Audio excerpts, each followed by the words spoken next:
മാസം അടുത്തതോടെ ഒരുക്കങ്ങൾക്ക് വേഗം കൂട്ടുകയാണ് UAE. ഹിജ്റി കലണ്ടർ പ്രകാരം മാർച്ച് മാസത്തിലായിരിക്കും റമദാൻ ആരംഭിക്കുക.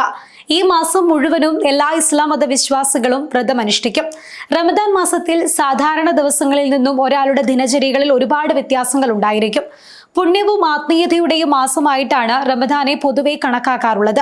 ഇതിന്റെ ഭാഗമായി UAEയിലെ ജയിലുകളിൽ കഴിയുന്ന 1295-ലധികം തടവുകാരെ മോചിപ്പിക്കാൻ ഉത്തരവിട്ടിരിക്കുകയാണ് UAE president Sheikh Mohammed bin Zayed Al Nahyan. വിശുദ്ധ റമദാൻ മാസത്തിന് മുന്നോടിയായാണ് 1295 തടവുകാരെ മോചിപ്പിക്കാൻ UAE രാഷ്ട്രത്തലവൻ ഉത്തരവിട്ടിരിക്കുന്നത്. കഴിഞ്ഞ വർഷം പുണ്യമാസത്തിന് തൊട്ടു മുൻപ് 735 തടവുകാരെ മോചിപ്പിക്കാൻ Sheikh Mohammed bin Zayed Al Nahyan ഉത്തരവിട്ടിരുന്നു. വിവിധ കുറ്റകൃത്യങ്ങൾക്ക് ജയിൽ ശിക്ഷ അനുഭവിക്കുന്ന തടവുകാരുടെ മേൽ ചുമത്തിയ എല്ലാ പിഴകളും ശിക്ഷകളും ഇതോടെ രാജ്യം ഒഴിവാക്കും.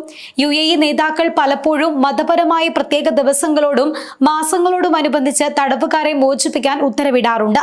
തടവുകാർക്ക് ഒരു പുതിയ തുടക്കം നൽകുന്നതിനും അവരുടെ കുടുംബങ്ങൾ നേരിടുന്ന ബുദ്ധിമുട്ടുകൾ ലഘൂകരിക്കുന്നതിനും അവരുടെ വീടുകളിലും പ്രാദേശിക സമൂഹത്തിലും സ്ഥിരത വളർത്തുന്നതിനുമുള്ള UAE പ്രസിഡന്റിന്റെ പ്രതിബദ്ധതയാണ് ഈ സംരംഭം പ്രതിഫലിപ്പിക്കുന്നത്.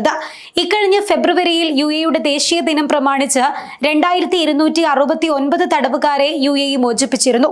തടവുകാർക്ക് അവരുടെ പുതിയ ജീവിതത്തിൽ ഒരു തുടക്കം നൽകുന്നതിനും അവരുടെ കുടുംബങ്ങൾ നേരിടുന്ന പ്രയാസങ്ങൾ ലഘൂകരിക്കുന്നതിനും സമൂഹത്തിലും വീടുകളിലും സ്ഥിരത നിലനിർത്തുന്നതിനുമാണ് ഈ ഉത്തരവ് കൊണ്ട് ലക്ഷ്യം വെക്കുന്നത്.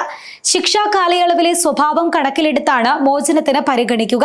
ശിക്ഷയുടെ ഭാഗമായി തടവുകാർക്ക് ലഭിക്കുന്ന പിഴയടക്കമുള്ള സാമ്പത്തിക ബാധ്യതകൾ പരിഹരിക്കുമെന്നും ഉത്തരവിൽ വ്യക്തമാക്കുന്നുണ്ട്. അതേസമയം വിശുദ്ധ റമദാൻ മാസത്തിൽ UAEയിൽ ഉടനീളം ആത്മീയതയും കൂടുതൽ വിശ്രമകരവുമായ ജീവിതശൈലിയുമാണ് നിലനിൽക്കുക. നോമ്പുമാസം തുടങ്ങുമ്പോൾ താമസക്കാരുടെ ദൈനംദിന ദിനചര്യകളിൽ വ്യത്യാസമുണ്ടാകും. ജോലി സമയം മുതൽ സ്കൂൾ ഷെഡ്യൂളുകൾ, പണമടച്ചുള്ള പാർക്കിംഗ് സമയം വരെ നിരവധി മാറ്റങ്ങളാണ് പുണ്യമാസത്തിൽ വന്നിരിക്കുന്നത്. എല്ലാ വർഷവും റമദാൻ മാസത്തിൽ ജോലി സമയങ്ങളിൽ മാറ്റം വരുത്താറുണ്ട് UAE. സാധാരണ ജോലി സമയത്തിൽ നിന്ന് 2 മണിക്കൂർ കുറച്ചായിരിക്കും ഇത്. ഈ ജോലി സമയം നോമ്പെടുക്കുന്നവർക്കും എടുക്കാത്തവർക്കും ബാധകമായിരിക്കും. സ്വകാര്യ മേഖലയിലും പൊതുമേഖലയിലും UAE സർക്കാർ കുറഞ്ഞ പ്രവൃത്തി സമയമാണ് പ്രഖ്യാപിക്കാറുള്ളത്.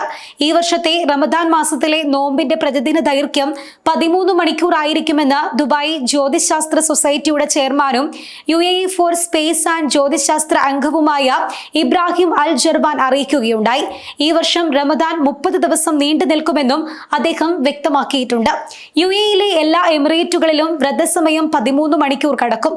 നോമ്പ് തുടങ്ങുന്നതു മുതൽ അവസാനിക്കും വരെയുള്ള സമയത്തിൽ കിഴക്കൻ മേഖലയുമായി താരതമ്യം ചെയ്യുമ്പോൾ പ്രദേശങ്ങൾക്ക് അനുസൃതമായി 20 മിനിറ്റ് വരെ വ്യത്യാസവും ഉണ്ടായിരിക്കും.